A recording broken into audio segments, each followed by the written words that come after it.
Zhou Yuyun had known about Falun Gong for less than a year when the crackdown began.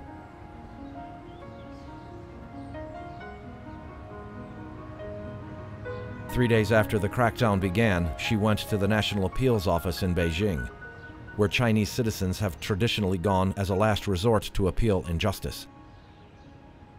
But she never made it there. Plainclothes police arrested her at her hotel. When I went the first time, I didn't even get to appeal. I was arrested. I had only arrived in the hotel when early that morning, they came to say that there was a room inspection. They asked me if I practiced Falun Gong. I said yes, and then they took me away. She was held for 2 weeks and sent back to Guangzhou. She then went to appeal again, was arrested again, and then again. After the third trip, Zhou was sent to the Chateau labor camp in Guangzhou for 2 years, and then transferred to 5 different special facilities for transforming practitioners, black jails. You can call it a black jail. It's not legal jail. It's just a modified school, warehouse, any place you can find. Zhou described some of the torture she suffered at a black jail in the Huangpu district of Guangzhou. In the beginning, they would take a bucket and fill it with water and handcuff you and hold you upside down and immerse your head in the water. This would happen twice a night, starting at midnight, and they would do this for a few hours and then leave you there with water all over your body. And someone would stand next to you and ask, "So, are you still going to practice?" Afterwards, they took off all my clothes and continued with the same torture. They even used plastic toilet brushes and steel brushes to scrub your body. During this, they would do other things to torture you, like pouring cold water on you and other things. After going through this, because they took my clothes off while torturing me, and because I still didn't give in, they called everyone in for a meeting and forced them to criticize me and say how shameless I was. Zhou later filmed reenactments of some of the torture methods she suffered while in custody. She also documented all of the different torture techniques used on her over a period of 4 years. In total, she listed 34 different torture methods.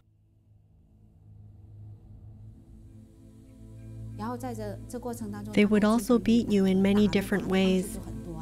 They would use sticks, brooms, or wires. Because I was often beaten, my whole body would be black. They would then use thick steel wires to beat me and would leave a red mark on my black skin. It was very painful, like my skin had been split open. It was very, very painful. They would also use wasabi to put on your eyes. Or on a hot day, they would close all the windows and put 2 thick blankets on you and tie you up like a dumpling for a long time. They would not let you down for a long time. It was very hot, the hottest time, and you would sweat. They wouldn't give you any water or food. Sometimes they would give you food and water to make you excrete more into the blanket, and it would become very smelly. All they were thinking was how to make it more unbearable for you. They would also use cigarette pipes to hit you on the head. At that time, my brain felt. When I pressed it with my hand, it felt soft. Underneath, it feels like there's liquid inside. You feel your head now, it's hard, but at that time, it felt soft. Also, when they were talking to you, all of a sudden they would start pulling a chunk of your hair, pulling on the scalp. At that time, I often had patches of my hair that were missing. They would rip down a whole patch of hair. Then they used another method, force feeding every 2 hours. They would force feed me one big box of food and a lot of water.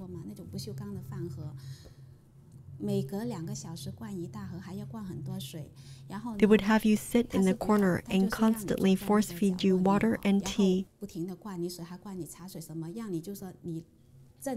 and have you immersed in your own urine, because when you are force-fed so much food, you need to excrete, so it would be smelly.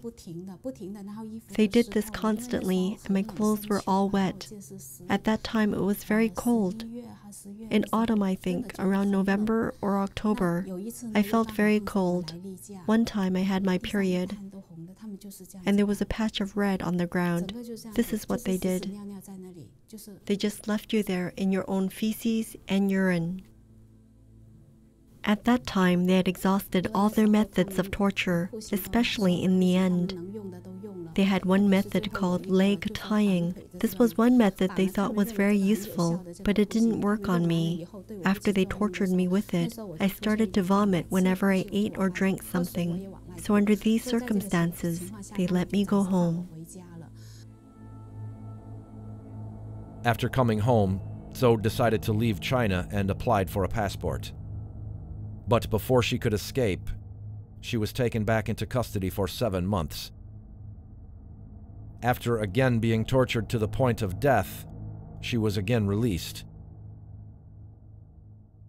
After spending 4 months recovering at home, Zhou eventually fled to Singapore and Malaysia, before gaining asylum in Indonesia.